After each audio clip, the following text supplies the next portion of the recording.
everyone, and get some booms in the chat, and welcome to this walkthrough with me and Mr. RJ TV. Welcome, RJ. I need more lighter.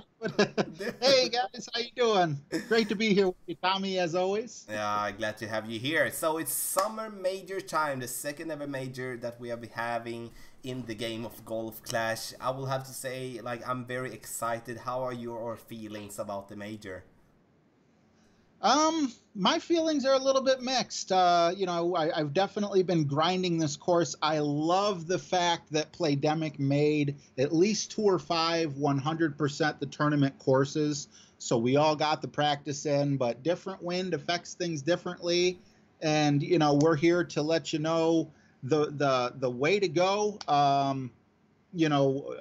Before we know what the wind is. So it won't change much, but certain things might change. So it's going to be very, very interesting. It's like the elevation adjustments are the key in this tournament, and of course I'm going to try to be as detailed as possible with that for the various divisions. And just a slight note of knowing that this particular shot is going to be played 50% extra than a normal shot is going to be crucial when you go into that hole in the tournament, from maybe getting a par instead of a birdie, or like an hole-in-one instead of a birdie or eagle or whatever. But I think we're just going to get started. As you can see already, we do have the text guides on the right side. You can find the text guides for the summer major in the video description down below. There you can find the link to Imgur, and Imgur is a place where you can sample like different type of pictures and stuff like that. So download it and check them out, and also do not forget to subscribe to the channel here and also to RJ's channel over at his place as well. So let's go. Hole number 1, par 4, and this one I do believe is one of the few opportunities we do have for something extra. Do you agree? I do. For this particular hole, I like to go with the extra mile, and I believe I'm using full top spin, and I take the left route, the black line that would be. And once you get your drive up there, so far, depending on how far your drive goes, no need to overpower. I would bring my sniper if I have it, but I am teaching rookie, so if you have a Viper, that'll work too. But I'd also throw the backbone in just in case your ball does go, you know, again, if we have a tailwind, your ball might roll a little further. No need for any extra power balls, in my opinion, for rookie.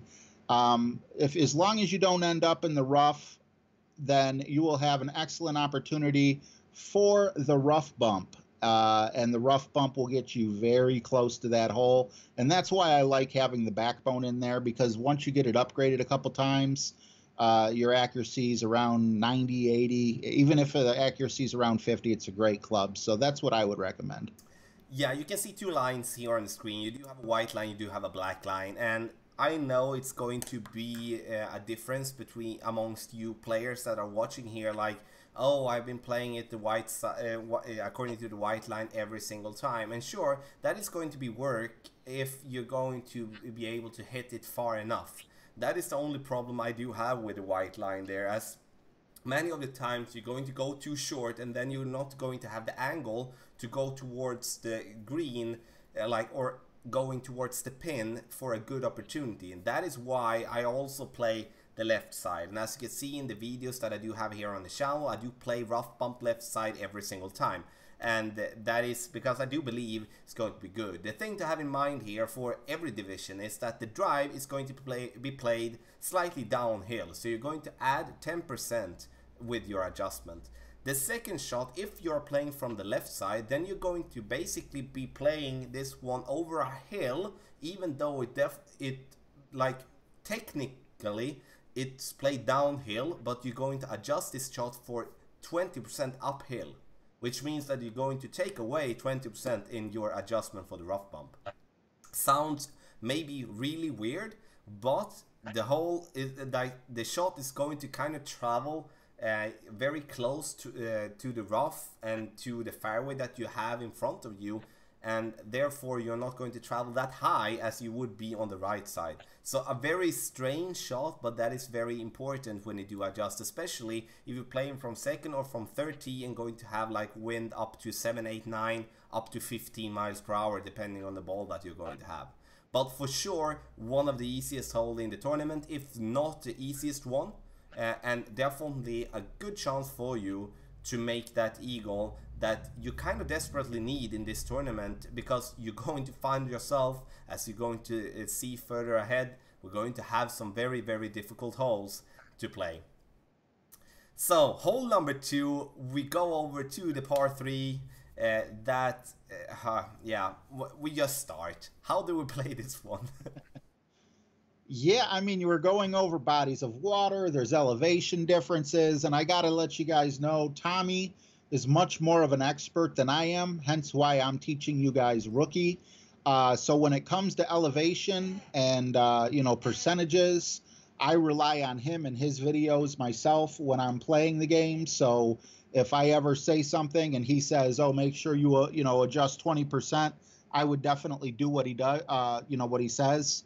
On this particular hole, I like the Guardian the most. I like having a lot of backspin. You may not need to use all of it, but you probably will use more than what the Viper gives you. However, if you don't have the Guardian, because once again, we're rookies, the Viper is a nice choice. I would probably go with more of a side spin ball here.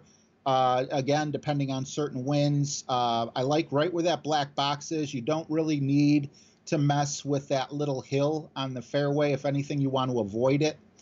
And I would go full backspin with the Viper, and probably a couple bars more than whatever your Viper would have if I had the Guardian on this particular hole. Yeah, it's all the par 3s. Those are the holes that is going to mess with you big time.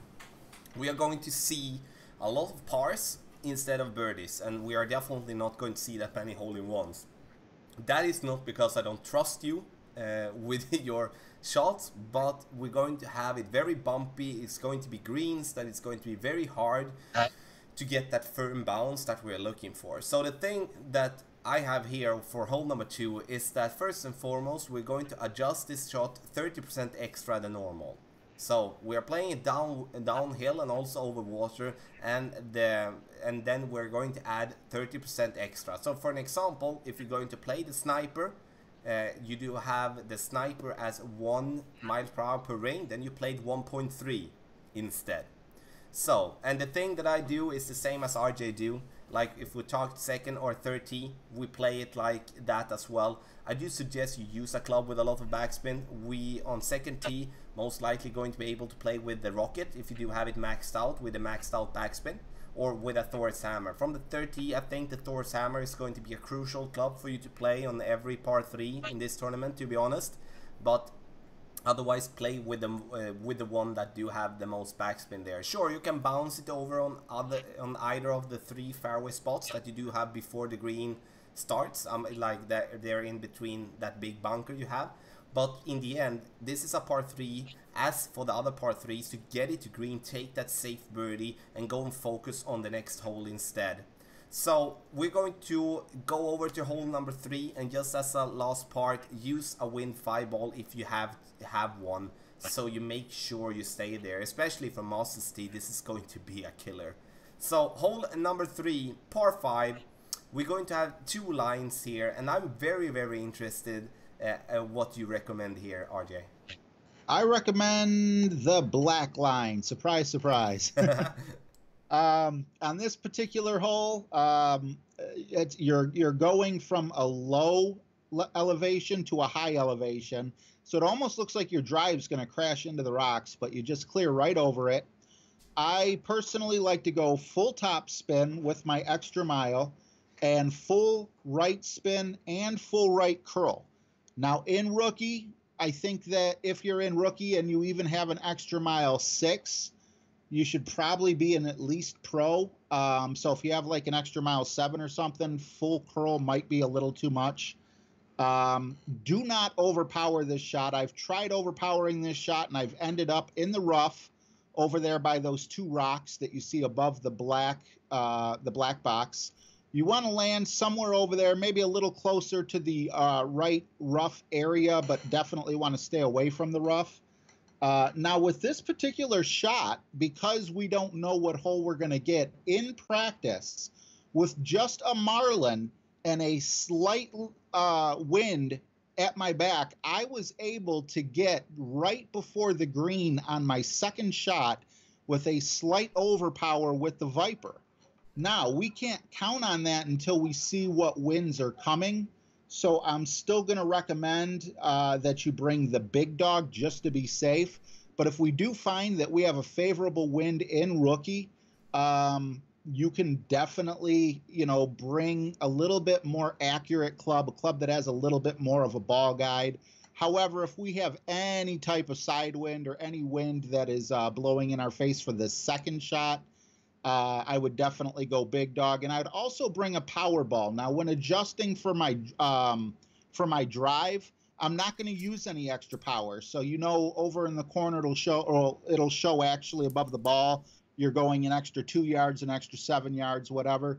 That's not why I would bring the power ball. I would use it like a basic ball when it comes to the first drive, just so we don't hit the rough. But for the second shot, especially if we have a headwind, you're going to want that power ball to get you onto the green. Sorry, that one was a bit long-winded. No, very nice explanation in my opinion, and I think you covered it really well. And we're going to play it the same way from second and third tee. The only way we're going to change is that if we do get from the second tee, if we do get a very favorable wind, like for an example, you do get like 10, 12, 13 miles per hour with a berserker, and like basically straight tailwind, then we are able to actually go, as you can see there, even though it's a bit tiny, but if you check out the text guide itself, the second white box, then we can reach over to that fairway spot by going max overpower, and that could potentially give us a way to bounce on that fairway spot, fairway spot,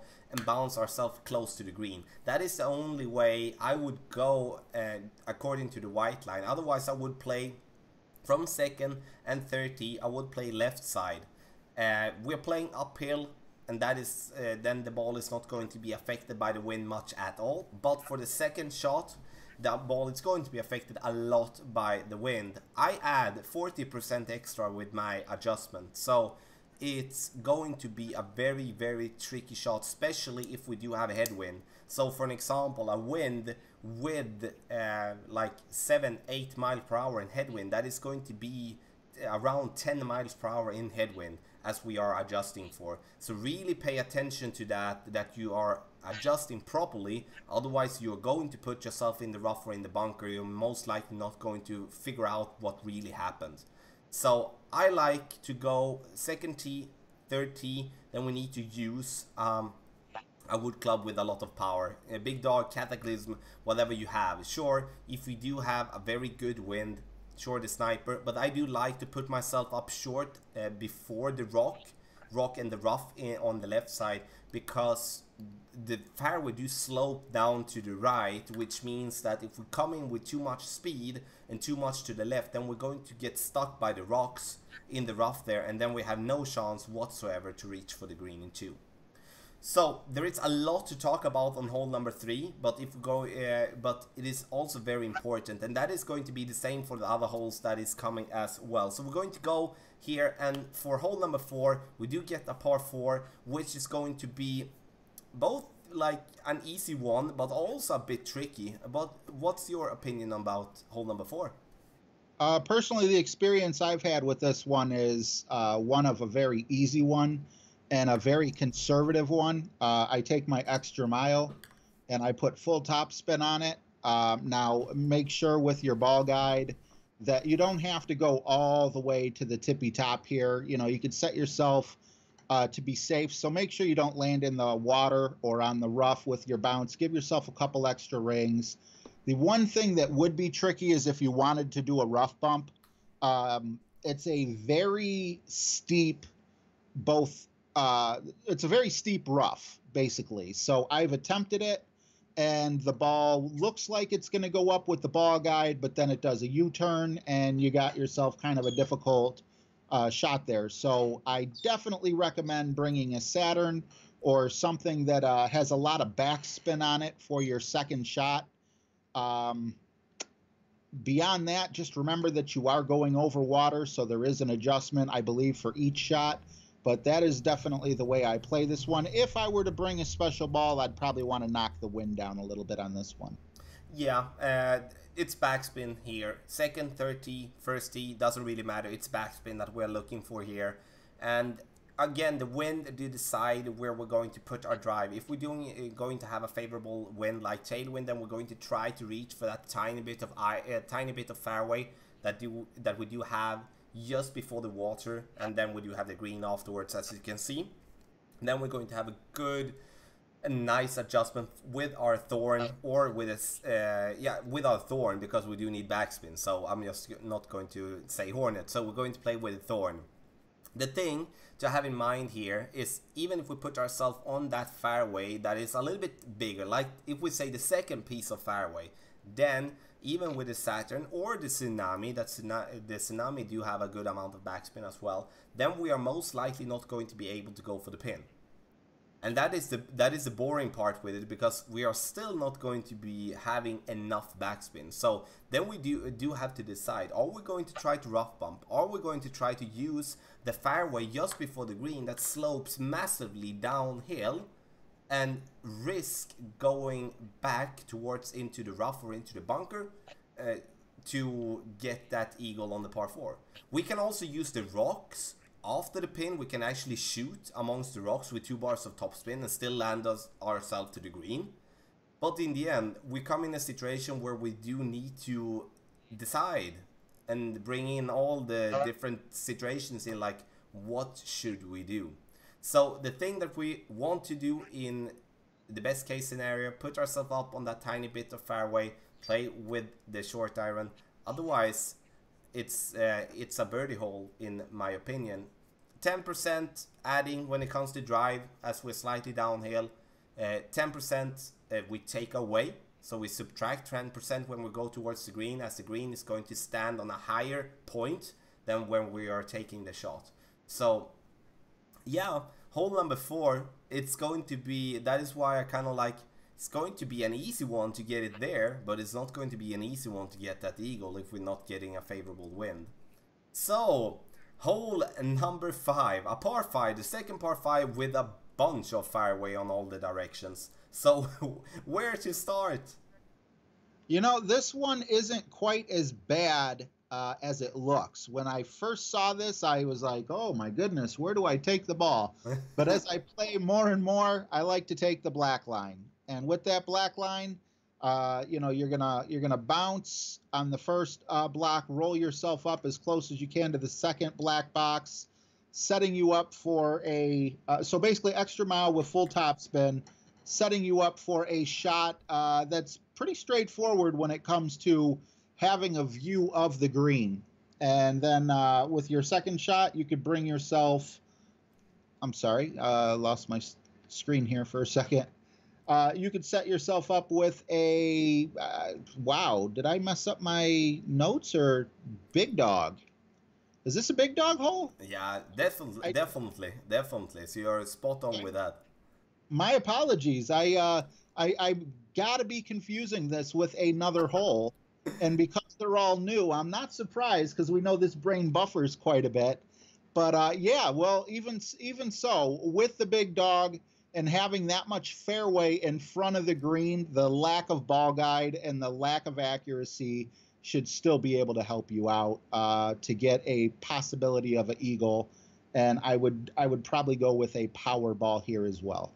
Yeah, and you know, this is another hole. The wind is going to decide how we're going to play. If we do get some slight tailwind, then we're going to play according to the white line, because that is going to put in a, what can I say, it's going to be a possible situation for us to actually get an easier adjustment towards the green. If we have any other type of wind, then we're going to have to play according to the black line. Have in mind that if we are having wind right to left, then we need to have a club with a good amount of curl to get to the right side, because like if we are in the rough, we are not going to reach for the green. Doesn't matter what type of wind we're going to have for the second shot. We're not going to reach. So we need to find a way to put ourselves on the fairway. Stay away from the left side. It's just there to trick you. So don't play that side. Play straight with good wind, right side. Otherwise, the right side is favorable in the way that we're going to have an open shot towards the pin.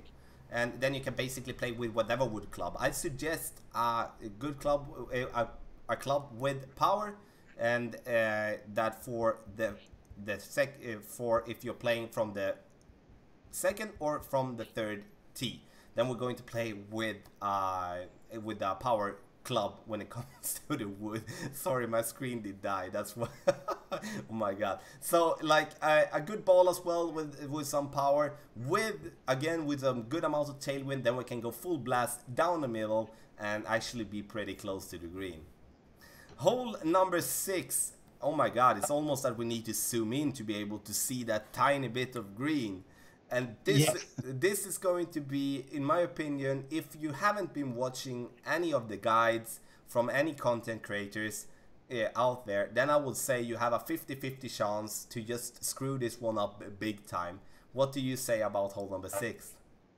I would like to say that you have a 99% chance to screw it up if you go with that little patch of fairway all the way to the left on top of that little mountain.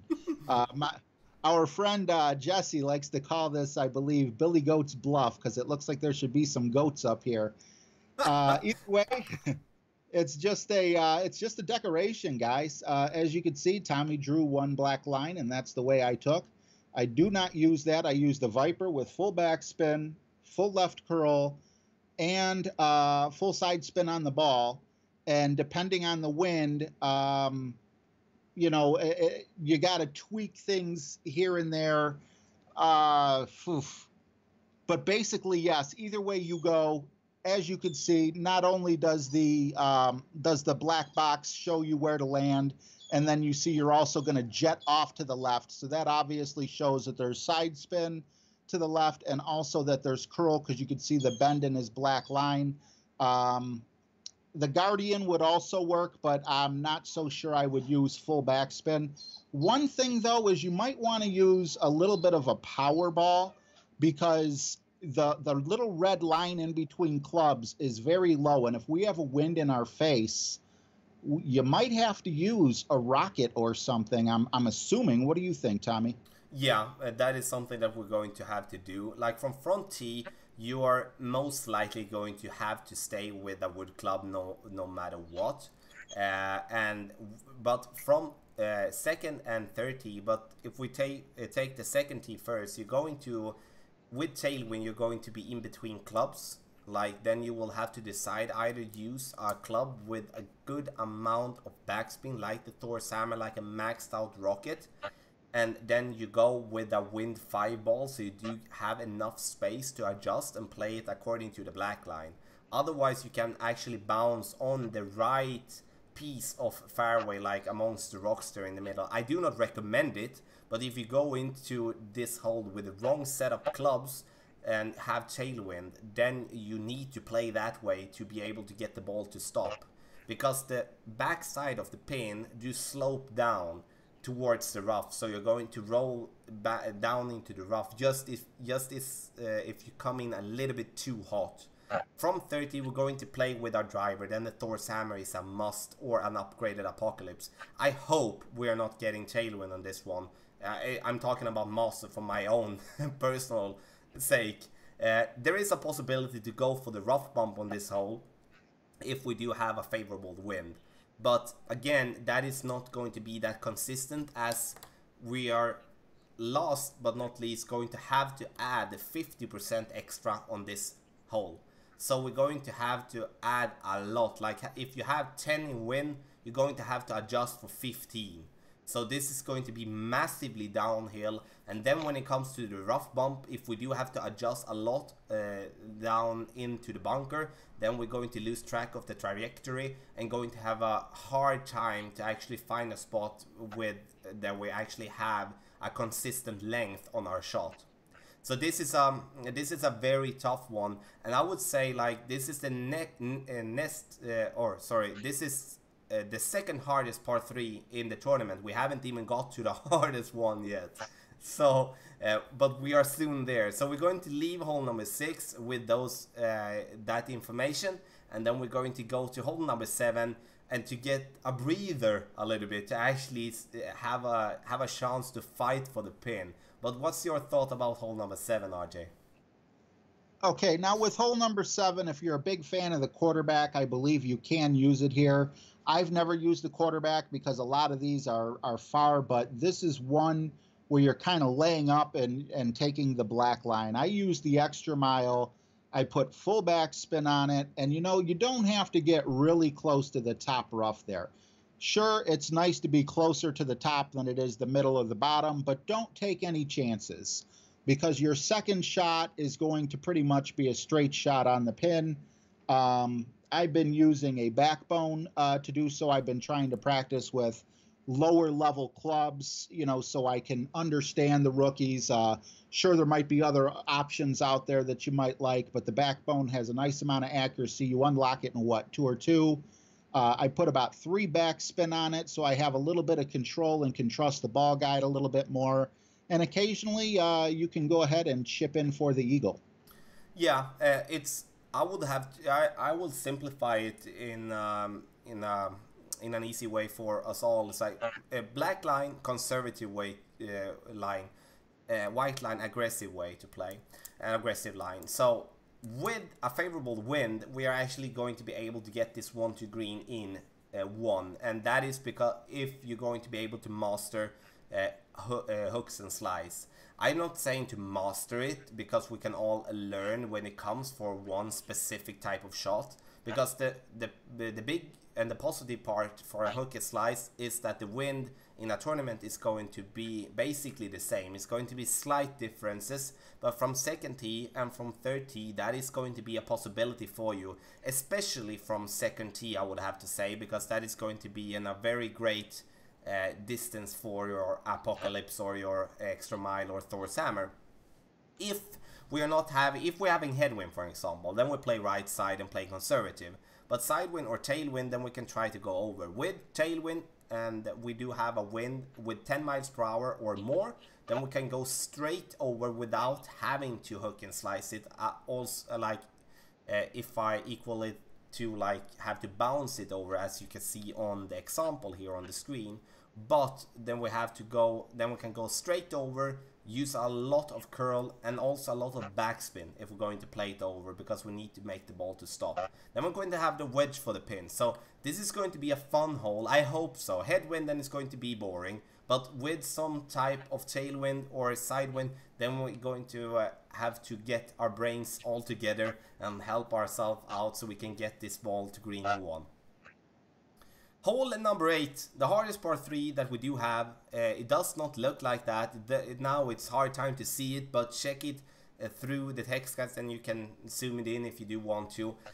We are basically going to play up on a turtle shell, I will have to say. It's so how do we make this ball to stop on the green? Actually, can I ask you a quick question about 7 before we get to 8? Yeah, sure. Do you think a rookie would be able to follow the white line to get an edge on the competition and get over to the green in 1? Yes, not to the green in 1. I don't believe in teaching out for players that play in rookie that they should be going for a hook or slice. I'm not saying that because I'm not saying that to say that I don't believe players that play in rookie can't handle it, but as a general rookie, we're still having a problem to hit a perfect shot sometimes, and having a problem to adjust properly for the wind. But yes, we can absolutely do so. Use a 3 to 5 bars of topspin, as much side spin as possible, and max curl. Then we can bounce ourselves over and kind of put ourselves as for the second white box that you do have. And nice chip in. Yeah, exactly. So we can at least give ourselves a better opportunity if we want to go a little bit more aggressive. But then I do suggest that you go with a driver that do have some distance, or you put a power 3 ball in your bag and play with that together with the quarterback. Okay, I promise I wanted to know the answer to that question. I was not trying to avoid this awful, awful hole. And when I say awful, I don't mean Playdemic, you did a great job making the hole. Awful in terms of very challenging. And turtle shell is definitely the word I would use. I aim for the black line there. I like using about 3 or 4 bars of backspin, because when you use backspin and your ball's going to roll off to the left or roll off to the right, it's going to roll off slightly slower than if you were to use no spin, or if you were to try to use top spin and bounce your ball down by those 2 little rough patches. So I have not had luck. Not one time have I been able to keep my ball up on the putting green, and I've only seen it done against me once. However, with the backspin trick and hitting it perfectly with a very accurate club, I am able to stay on the green and not go on the rough. So I Yeah. would also say use a wind resistance ball just to take that out of the equation. Sorry, Tommy, go ahead. No worries, and I was about to add that as well. Wind resistance ball is a must here. We do want to reduce the wind as much as possible. And the thing is here, we don't need to focus on getting a hole-in-one. I understand that we always do want to, and I would be the first to sign up on that play to go for the hole-in-one. But it is, as described, it's like if you're just slightly too much to the right or too much to the left, you're going to fall off the green. And then we need to at least find ourselves a way where we can at least get either stuck on the fringe or on the fairway, and or just short by the green or on the green to be able to ship it in with a wedge if so. So the thing that I do, first and foremost, I will have to say that I've been playing this one with a wood club bouncing up towards the green with a mixed result. So like I would have to say that I've been 50-50, except for those that watched the latest stream, then I was like 1 out of 10. But otherwise I've been kind of 50-50 on that one by adding 20 to 25% on my adjustment. And that due to if we're having tailwind, then I'm adding 20%. If I'm having any type of headwind, then I'm adding 25% in my adjustment. So, but in the end, the play that I'm going to go for in the tournament is that I'm going to play with either a wood club or a driver, depending on how far you're going to reach, just before the green. We do have a little bit more fairway to play with there. Then I'm going to go with a good amount of backspin and going to make the ball stop somewhere on the green or on the fairway just by the green. So it might be boring to listening to two players that are kind of giving you no tips on how to make the hole-in-one, but sure, we're going to see a few hole-in-ones, but we're also going to see, I would have to say that I would be surprised if we're not seeing a 50-50 type of birdies and par on this hole. So the thing that I suggest in the end for hole 8 is that you take an hour of your day, go down to and play a friendly with a friendly and put yourself in the bunkers and in the rough deliberately and practice your rough iron shots. Because I do believe over first qualifying, then opening, and then hopefully the weekend round, we're going to play this hole 5 times. And I think there will be just a few percentage of players that are going to stay away from the rough and from the bunker every single time. So, and this hole is going to be crucial. This hole is going to either going to make you be the winner, or it's going to put you in a very tough spot for a good position. So, I don't know more what to say actually for hole number 8, more than this is most likely it is one of the hardest par 3s that we do have here. Not for making the hole-in-one maybe, because if we do get it straight we're going to make the hole-in-one, but as a par 3 to make the birdie, it's definitely going to be the toughest par 3, or at least one of them that we do have in the whole game. So, I like what you said. Oh, sorry. I like what you said about you know, the 50-50 with the hole-in-one. I believe that if you don't nail that hole-in-one, you're going to end up in the sand right behind the hole. So you know, unless you're like so close and you get like half a yard beyond, I like coming up short. I really do like coming up short, because then my ball stops and it loses the momentum and it falls to the side because it lost momentum, which means it's going to roll to the side slower than, than any other shot. I'm sorry, I just wanted to throw that in. There's a lot of sand right behind that hole. Yeah, it is, and there's a lot of needed to say about hole number 8. But the conclusion to make in the end is that it's definitely not a hole-in-one hole. I'm going to go into that hole and fight my, I was about to use a bad word, but fight as much as possible for that birdie.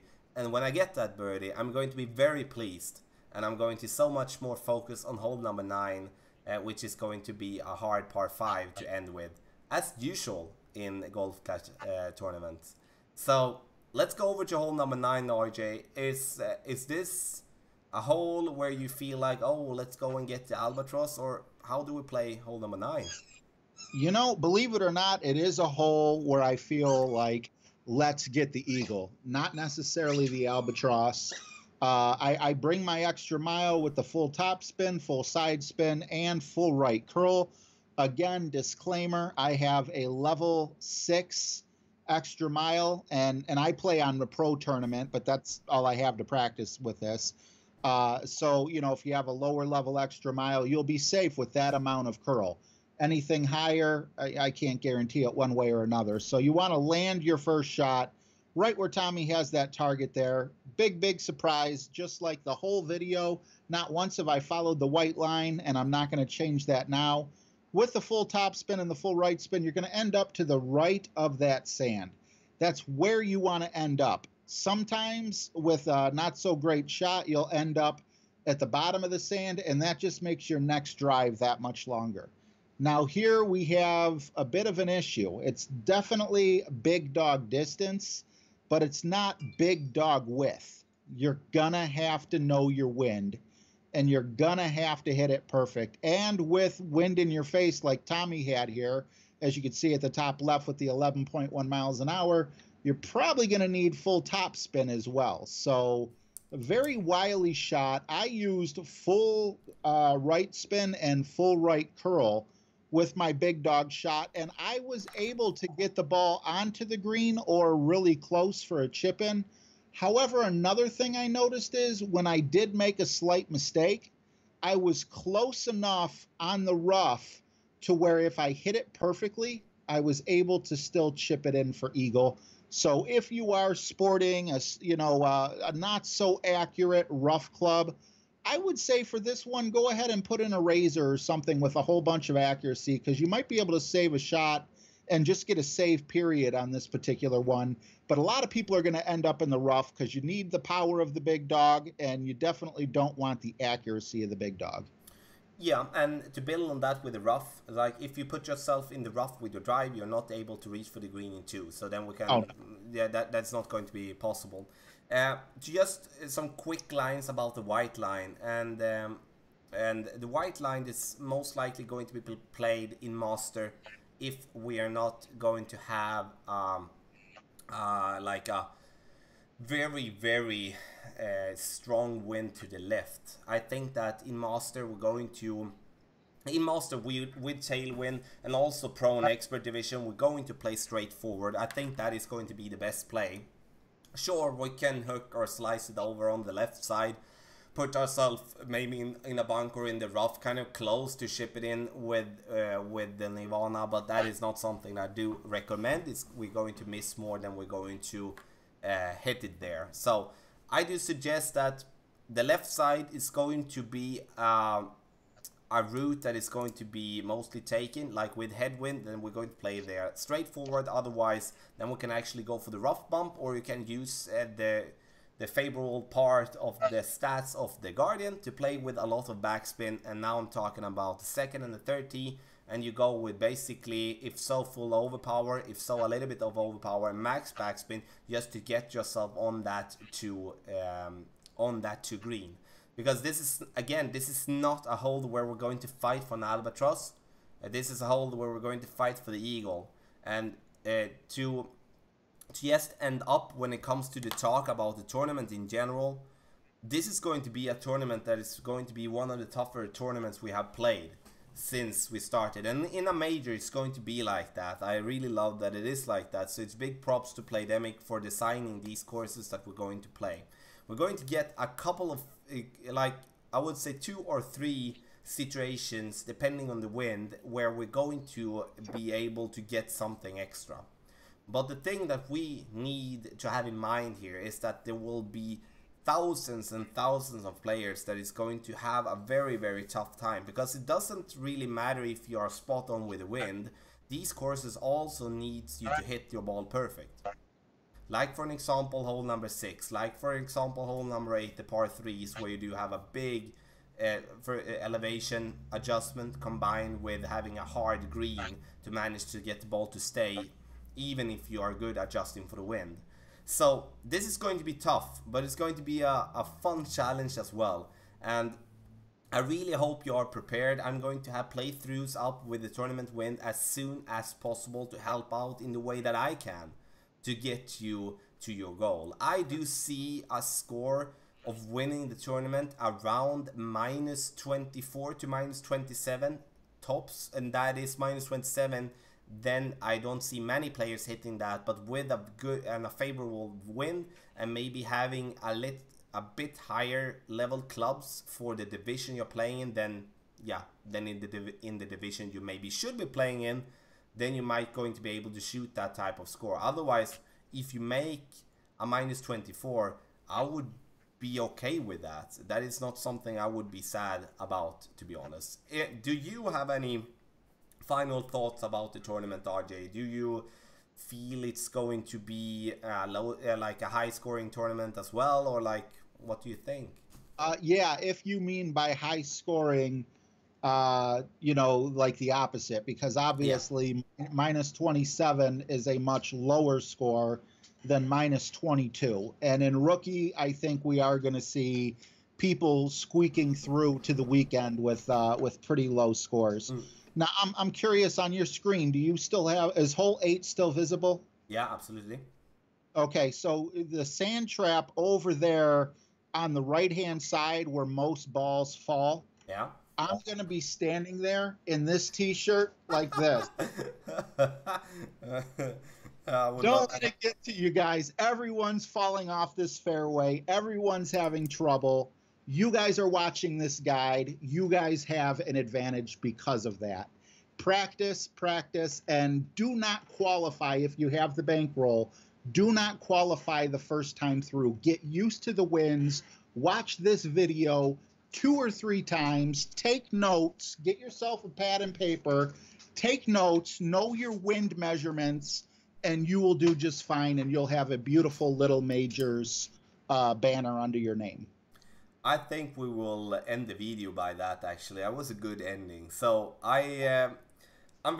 we are both looking forward to it. I hope you do that as well. Do make whatever comment you want in the comment section down below. If you do have any questions, we will be there to answer. This video is going to be at RJ's channel as well. So no matter where, it doesn't matter where you are, shoot us a message. We will be able to help you out there. So there are going to be streams, and not just for me and RJ through this tournament. We're going to have I think basically every other content creator that is something to watch from is going to stream, and so check that out as well, and let's have some fun and let's bring home that banner. So good luck everyone in the summer major, and also don't forget to check out the video description down below to get the text guide for you. So RJ, let's go. How do we end it here? Happy stroking. Happy stroking, guys.